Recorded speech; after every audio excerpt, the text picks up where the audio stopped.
Hi, in this tutorial, you will learn how to get the current user data. Let's get started. Getting the current user data is very simple and straightforward.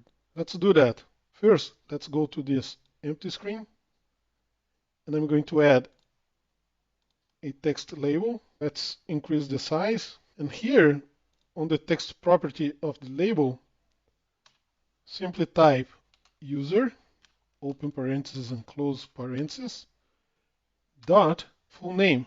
And the name of the user is going to be displayed in the label. In my case, it is displaying the brand name.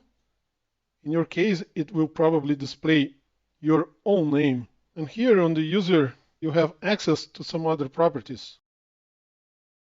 Simple as that. And that is how you get the user data. If you like this video, please click like. And if you want to learn more about Power Apps, click subscribe.